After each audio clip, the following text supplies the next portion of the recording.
Pero tú di unas palabritas primero, vale, y ya luego entro con lo mío. Vale, ok. ¿Estamos?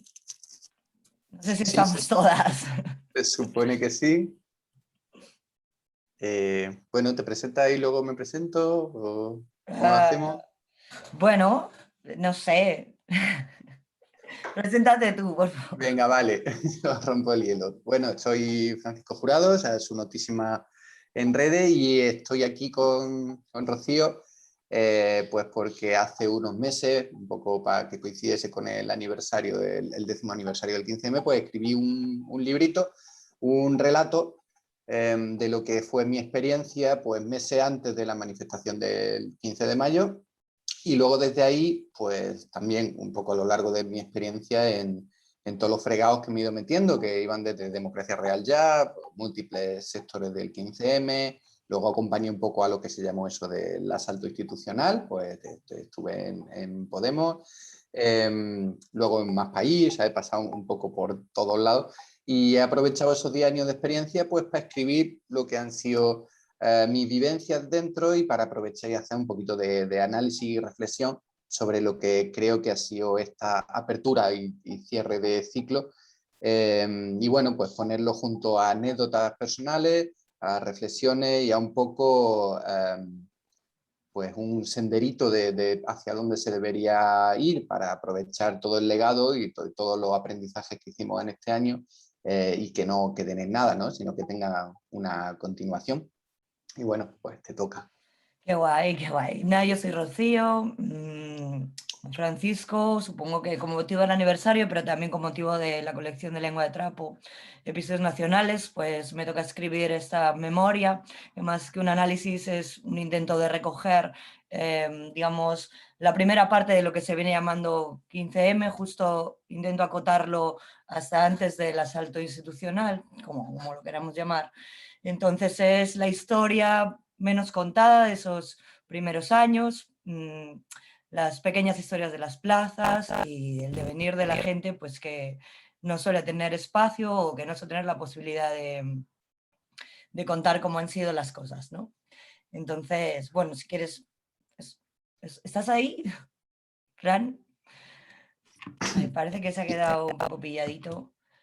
No sé Yo si sí te escucho esperamos, bien, ¿eh? tú oyes, ¿no? Sí, sí, sin problema. Vale, vale, vale.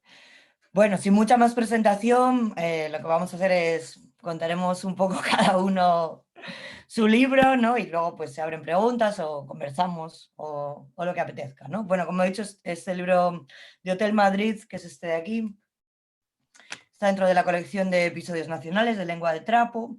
Son acercamientos más narrativos que ensayísticos a episodios de nuestra historia reciente.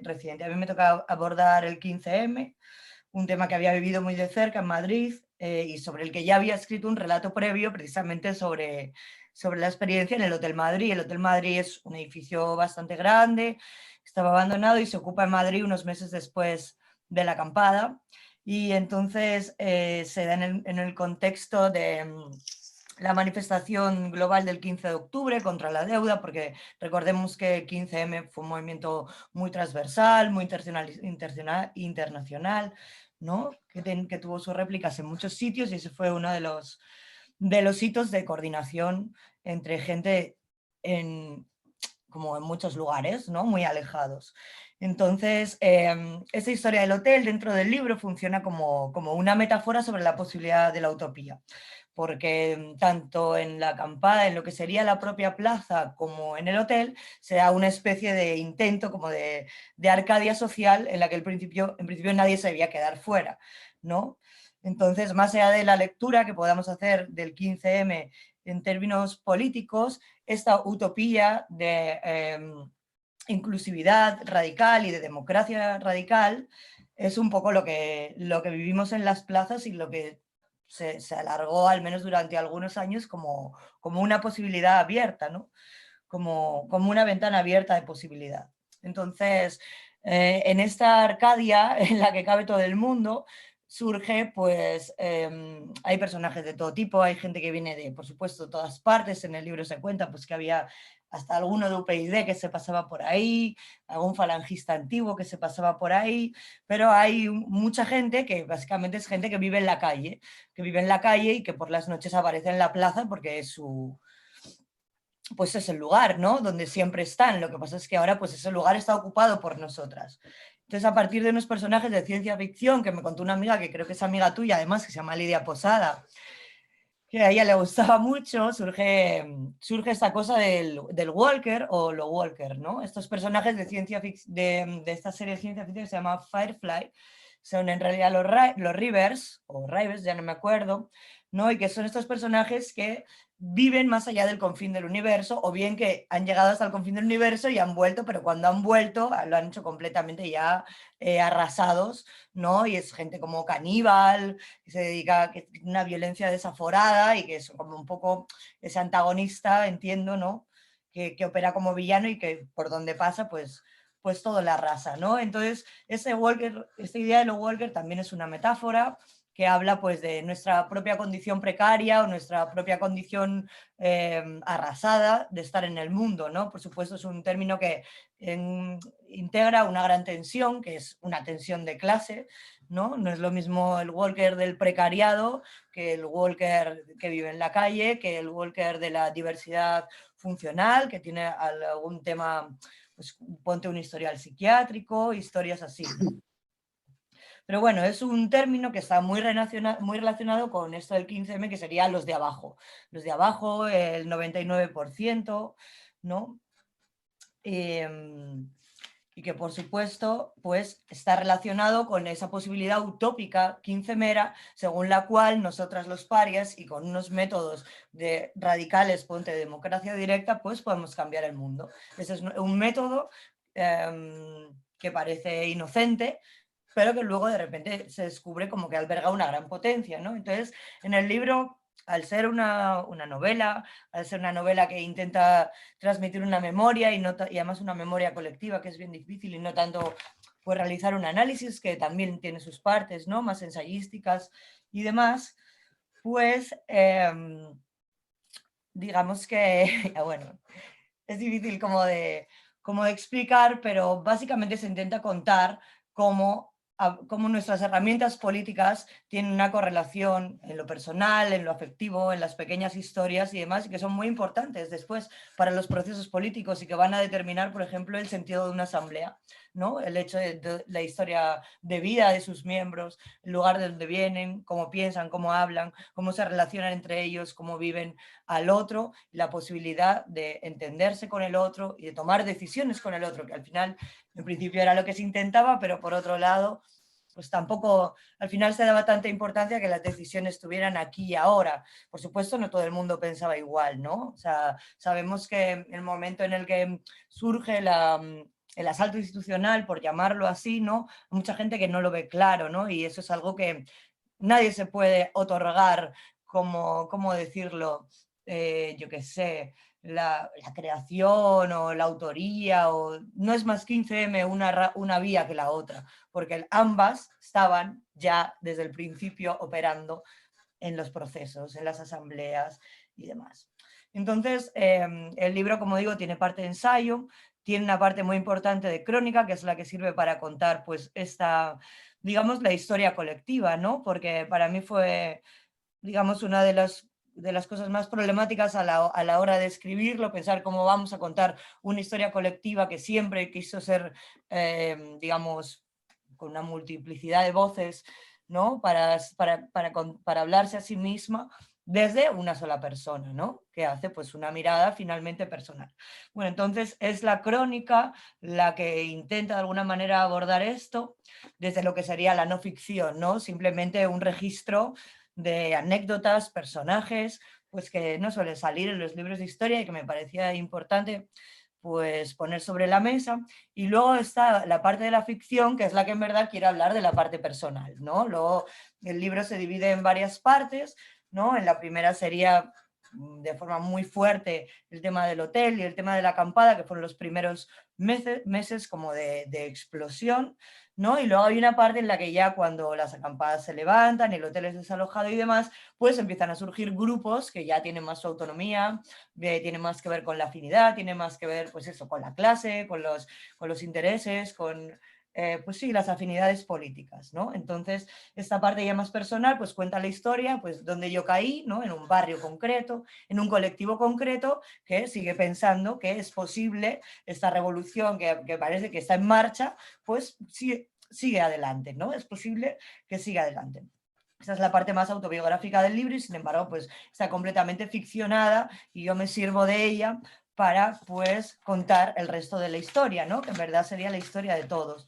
Entonces funcionan en paralelo esta historia de este colectivo que tiene sus contradicciones entre la autonomía, la colectividad, el activismo, la posibilidad de la autogestión, esa línea concreta de trabajo, ¿no? Que se desentiende completamente de las instituciones y que piensa que por ahí no hay absolutamente nada que hacer, ¿no? Y viven como, bueno, esta especie de radicalidad en la que además son acompañados con otros agentes de la ciudad que en ese momento están como muy potentes, ¿no? Hay un montón de ocupas, un montón de colectivos, bueno, surgen diversidad de grupos que se ponen ahí manos a la obra, teniendo todo por hacer, ¿no? Y con esa condición Walker de la que hablaba antes, de vamos a ir muy desde abajo, vamos a ir con toda esa gente pues que no suele tener agencia política y aunque eso pueda dinamitar procesos o entorpecer toma de decisiones, pues esa es la apuesta, ¿no? Entonces, políticamente, pues el libro está muy situado ahí, ¿no? Y no quería que funcionara como un ajuste de cuentas político con nadie, pero al final hay momentos en los que sí, pues sin querer, un poco sin querer queriendo, ¿no? Se sueltan ahí una serie de pullas, ¿no? A la gente que se iba para otro lado, que luego te va a tocar a ti contar ese lado, ¿eh? Y hacer tu defensa y tal. Pero bueno, siempre desde el cariño del compañerismo, la ficción y también desde el humor, ¿no? Entonces, en esta historia en paralelo que va funcionando, de repente pasa algo y es que lo pone todo al mismo nivel, ¿no? Tanto lo personal como lo colectivo, como la diversidad de opciones que había sobre cómo entender y cómo llevar adelante los procesos, que es la respuesta que finalmente decide tomar el Estado, ¿no? O sea, con el 15M pasa que primero se lo desprecia, ¿no? Estos son perroflautas, esta gente que está aquí fumando porros y tal, no sé qué, y se hace como, se muestra una caricatura infantilizada de ese momento que yo lo entiendo como un momento insurreccional y muy transversal, ¿no? Que es un movimiento ciudadano que, como vemos, abarca gran parte del espectro ideológico, gran parte del espectro de clase, bueno, tiene todo eso que yo creo que ya está bastante comentado, ¿no? Entonces, después de esa primera respuesta infantilizadora, se dan cuenta de que la cosa sigue yendo a más, a pesar de todo,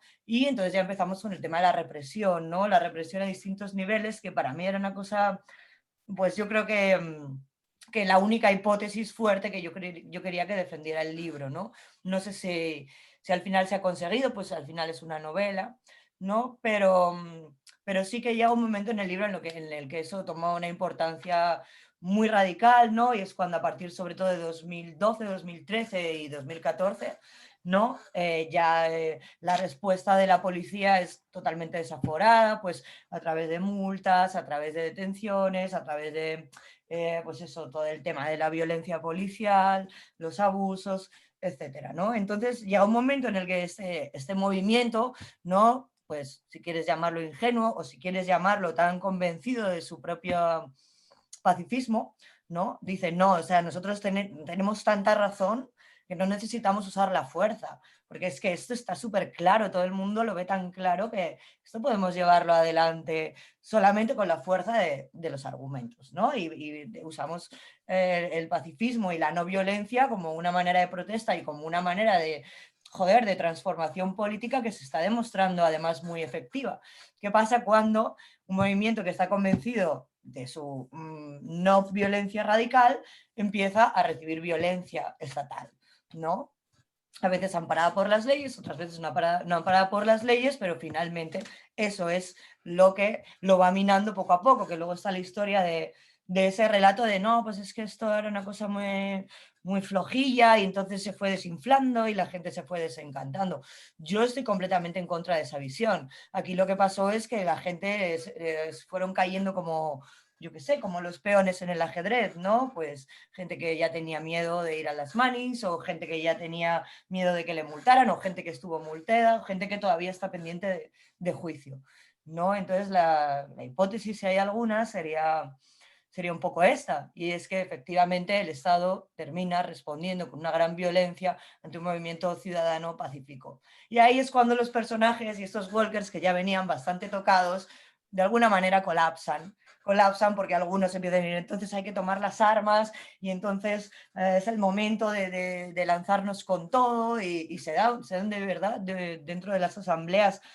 Estoy hablando siempre, por supuesto, de una vivencia personal que es en Madrid y que entiendo que en otros sitios las cosas no han tenido por qué ser igual y siempre me gusta saber cómo es el espejo entre unos territorios y otros y en qué cosas, joder, coincidimos y en qué cosas no tienen nada que ver, ¿no? Pero sí que hay un momento muy fuerte de debate en todos los nodos dentro de la ciudad de, bueno, violencia sí, violencia no, vamos a apoyar a este grupo sí o a esta convocatoria no, o porque sí o porque no, ¿no? Entonces, bueno, los personajes del libro, los protagonistas del libro, colapsan, como decía, ¿no? Y pues es gente que en verdad quiere vivir bien, ¿vale? O sea, quiere vivir bien, quiero decir, es gente normal que lo único que quiere es, pues, un curro normal o, bueno, cambiar el mundo, pero que ya están un poco cansadas, ¿no? De prestarse como carne de cañón, que es la misma carne de cañón que vienen siendo toda su vida, ¿no? Las mujeres, por todo el rollo del patriarcado y la violencia sexual, la peña más precaria, por todo el rollo de la violencia económica, y así, pues, si vas pensando en todo ese 99%, cada una por sus propios motivos, ¿no? Entonces, bueno, el libro no lo voy a contar porque sería un spoiler, pero se resuelve con una metaficción más, que es la ficción de los propios personajes, en la cual pues finalmente ETA le da las armas al 15M y se hace una proyección a futuro en la que el partido de X, del que tú vas a poder hablar ahora, llega al poder, ¿no? Entonces llega al poder y pues como suele pasar, a veces cuando se llega al poder se convierte en una nueva, no me acuerdo cómo lo llamaba, dictadura o oligarquía o algo así, ¿no? Entonces el 15M futuro toma las armas contra ese poder que en verdad es el mismo, ¿no? Que es su proyección misma en la victoria durante el asalto institucional. Bueno, y esto sería un poco el resumen sin grandes spoilers, pero bueno, como decía al principio, para mí lo importante de este libro es contar esas historias, no se cuentan tanto, esas anécdotas que no suelen estar tan presentes y hacer algunas reflexiones pues que enriquezcan nuestros procesos políticos y saliéndonos un poco pues de las reflexiones que hablan más de la gran política, ¿no? O de la política con mayúsculas, que también me parece, por supuesto, importante y necesario, pero que creo que en eso estamos bastante cubiertas, pero que en una crónica o un testimonio de toda esa primera etapa, que creo que fue tan emocionante y que tenía tanto que ver con los afectos y con una cuestión muy personal de cada una y con lo que el capitalismo tiene de afectivo y de personal, en tanto nos afecta a todas, ¿no?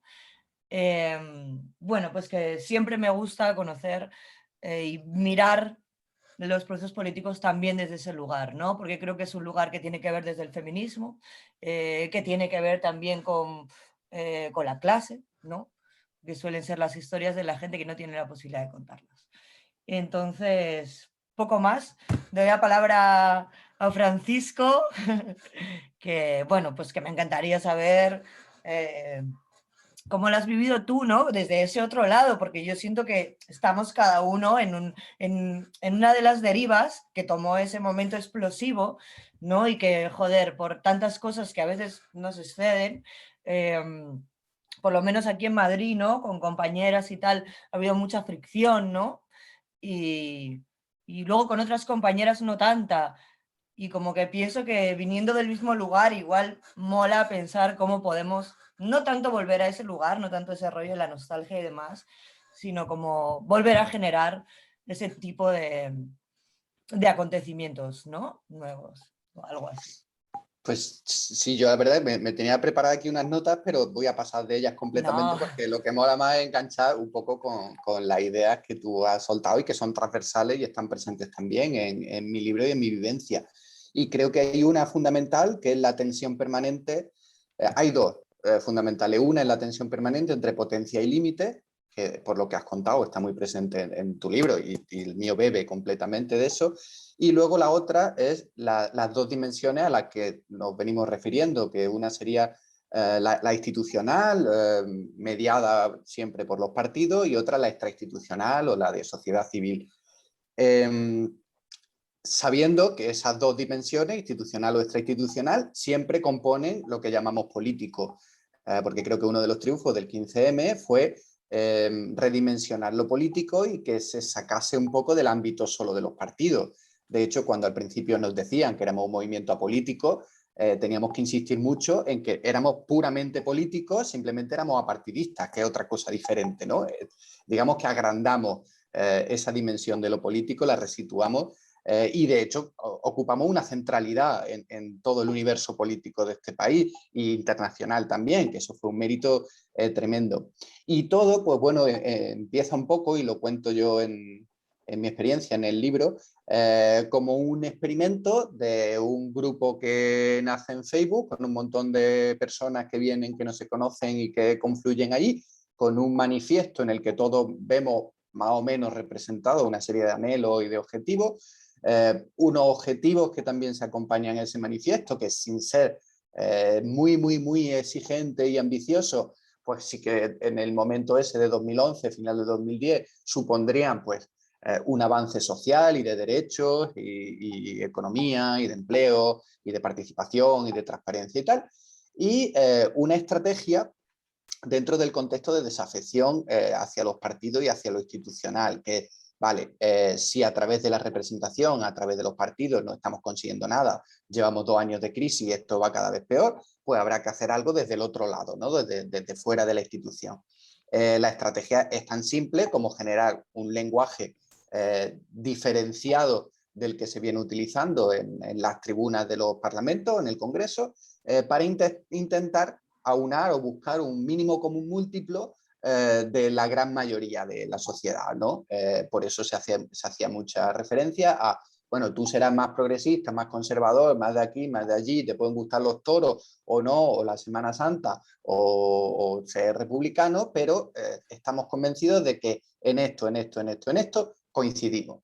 Ese contexto, además, tiene un factor nuevo por aquellos entonces, que es el elemento tecnológico, y es como algo que se había inventado para colgar tus fotos de botellón y tus vacaciones bueno, pues tu vida personal, que eran las redes sociales, empiezan a convertirse en un espacio de intercambio de ideas y sobre todo de encontrar a gente que también piensa como tú. Muy lejos de lo que ahora Twitter, que es la batalla del zasca o buscar las diferencias o a ver con quién te puedes pelear, pues en aquella época entendimos las redes sociales como la posibilidad de que gente de Sevilla, en mi caso, pudiese contactar con gente de Oviedo o de Lanzarote para organizar algo en lo que estuviéramos de acuerdo y algo que pudiéramos conseguir. Y a partir de aquí lo que vivimos es un crecimiento, una escalada de esa potencia. O sea, ir dándonos cuenta poco a poco de que con esa acción colectiva, colaborativa, coordinada, podíamos ir alcanzando, subiendo montañas y alcanzando cimas o pasando metas. La primera que nos pusimos es una manifestación el 15 de mayo, con la dificultad de no contar ni con medios de comunicación, que ni sabían que existíamos, ni partidos políticos, ni sindicatos, ni cualquier tipo de organización ya asentada en lo que era el universo político de España. Simplemente un montón de gente que empieza a generar un mensaje más o menos homogéneo y a difundirlo a toda hostia por todas las redes que se puedan. Haciendo un poco un inciso, cuando he hablado de la mani del 15 de octubre, a uno de mis compis de Democracia Real ya, que estaba en Internacional y que se ocupó un poco de la organización de esa mani, le hicieron algunas entrevistas como muy sorprendido de que cómo carajo habíamos conseguido que 1000 ciudades en todo el mundo saliesen ese día. Y él simplemente dijo, moviendo información. O sea, simplemente generando mucha información y moviéndola. era una época en la que en Twitter, por ejemplo, pues no se habían desarrollado todavía metodologías de guerrilla comunicativa como la que hoy hace pues, cualquier empresa, cualquier televisión o cualquier partido político. Por aquello entonces, pues digamos que estábamos ensayando con algo novedoso, que era ponernos de acuerdo un montón de cuentas, lanzar un hashtag el mismo día a la misma hora y darle muchísima caña hasta conseguir un trending topic. No por el objetivo de conseguir un trending topic, sino porque sabíamos que del trending topic pasábamos a la tele, o pasábamos a la radio, o pasábamos a la prensa, y a partir de ahí amplificábamos muchísimo más nuestro mensaje. Pues bueno, 2 meses, 3 meses currando, generando mensajes, generando memes, generando bancos de imágenes como el de Voces con Futura, que era la leche, un repositorio en Creative Commons de peña que diseñaba carteles o que hacía vídeos y que los donaba a la causa sin importar que se supiese quién había sido, simplemente pues para generar más mensajes, más mensajes. Y pues nuestra sorpresa es que llega el 15 de mayo y no teníamos... creíamos que algo iba a pasar, pero no teníamos ni puñetera idea de que aquello iba a ser pues, lo que al final fue, ¿no? 80 ciudades de España con muchísima gente en la calle y poner pata abajo, pata arriba, lo que era el contexto político español, dejar en fuera de juego a los medios, dejar en fuera de juego a los partidos y de repente tener la centralidad absoluta de todo lo que es la producción de contenido político en España. O sea, alucinante. Como todo había sido construido con este tipo de metodologías colaborativas, con un celo bastante grande sobre los liderazgos que no sobrepasasen a lo que era el movimiento colectivo en general, dejándolo tan abierto y tan líquido, pues obviamente lo que vino después no era ni predecible, ni controlable, ni ganas que había, ¿no?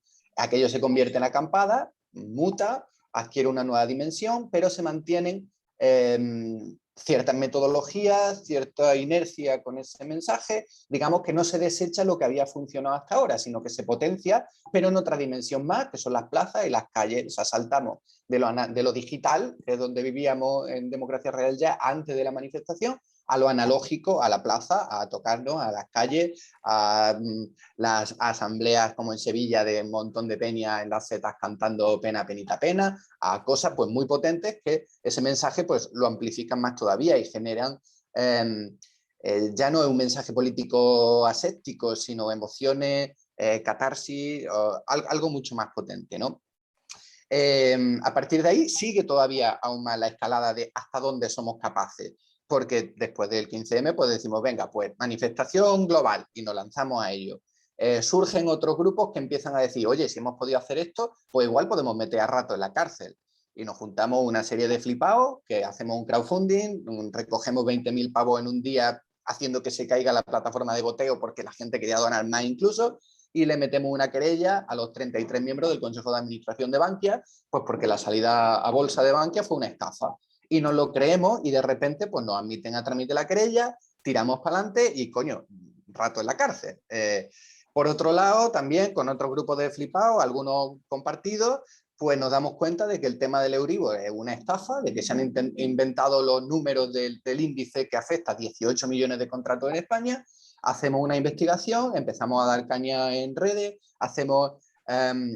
llamamos a la gente para que se descargue modelos que colgamos, por supuesto gratuitos, para que puedan acudir a un juzgado a intentar paralizar sus desahucios, para que pidan los datos del Euribor a su banco. O sea, generamos cierto temblor que al final termina en las multas más grandes que impone la Unión Europea a una serie de bancos por la manipulación del Euribor. Cuando en un principio, cuando salimos con eso, pues incluso periodistas especializados te dicen, estáis flipados, o sea, ¿esto cómo va a estar manipulado? ¿Dónde va? Y al final pues termina eso, en las multas más grandes de la historia de la Unión Europea. Hasta ahí o hasta ese punto toda la narración es potencia, potencia, potencia y subir una montaña, otra más grande, otra más grande, otra más grande. Pero obviamente hay límites, hay límites intrínsecos y hay límites, digamos, exógenos que te vienen de fuera. Los intrínsecos para mí, más allá de las diferencias que van surgiendo y que es normal porque son grupos pues, muy transversales, muy heterogéneos, en los que hay roce y gente que quiere ir para acá, gente que quiere ir para allá, gente que apuesta más por esto, por lo otro.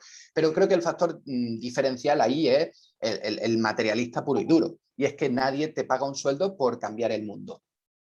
Las multas acojonan, o los palos de la policía, o lo cansado que ir a una manifestación, a otra, o echar muchas horas en una plaza o delante de un ordenador. pero es que aparte te tienes que buscar la vida, tienes que buscar un trabajo, tienes amigos, tienes familia, tienes hijos, hijas. Hay una vida que no puedes abandonar, aunque en ese tiempo yo por lo menos la puse entre paréntesis y me volqué, pero llega un momento en que tienes que recuperar esa vida.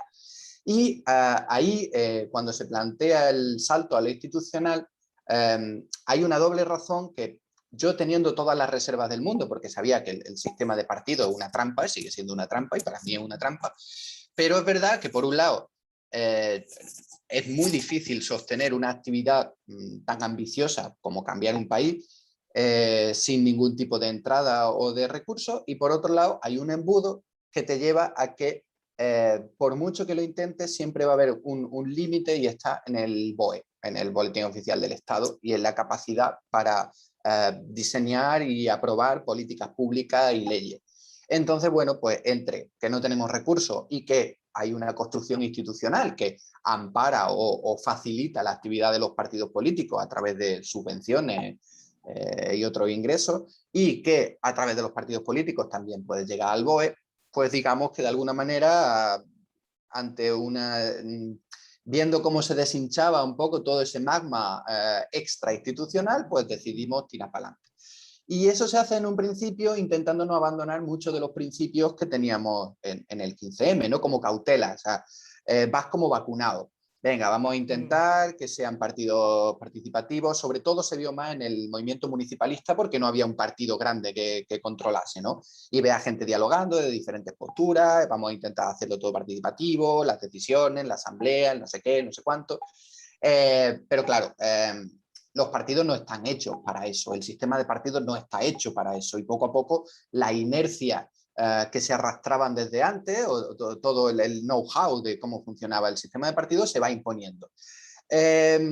Y se impone en tanto que se separan ya las estructuras. En el caso de Podemos es muy obvio cómo, naciendo de algo muy parecido al 15M, que eran los círculos, que, oye, yo me monto un círculo, me creo un perfil en redes sociales, nos quedamos en la plaza del pueblo o en el parque, empezamos a hablar de cosas y tal.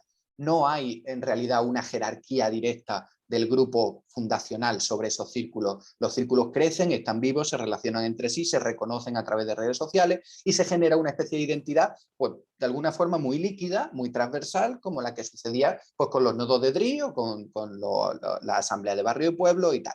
Pero aquí llega el punto en el que el partido dice, oye, esto se nos va de las manos, tenemos que saber quiénes somos, cómo funcionamos, y bueno, pues homogeneizar, ¿no? De alguna manera para competir en un mundo que es el de los partidos, que requiere esto.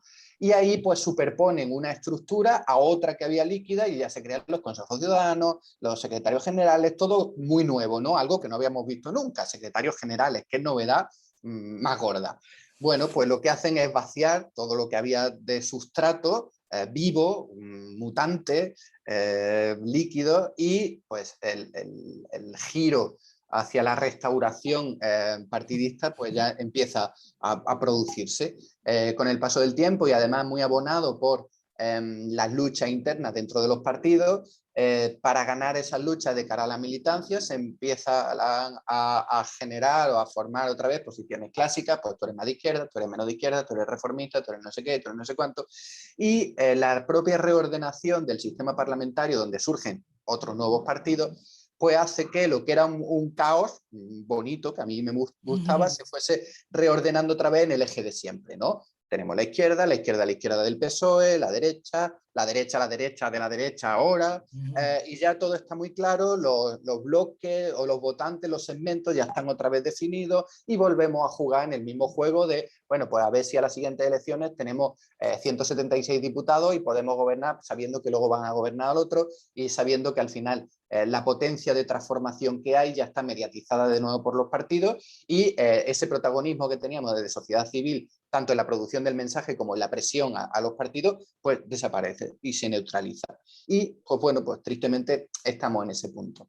Tengo que decir que para mí el legado potente del 15M y que los partidos deberían haber llevado, y era mi intención cuando entre los partidos, era hacer lo que hizo Luke Skywalker en la Guerra de las Galaxias con la Estrella de la Muerte. Y es, vale, me monto en la nave, voy para allá, le meto una bomba por el conducto de ventilación y hace catapum. Eso en el sentido de, que es lo que intentábamos hacer en el partido X, aunque luego no salió, llegamos, transformamos leyes de funcionamiento del sistema para abrir puertas que permitan la participación directa sin necesitar la mediación de los partidos, y una vez que eso esté hecho ya nos podemos ir a nuestra casa, porque ya habrá otras vías de participación que no sea recurrir al juego competitivo partidista.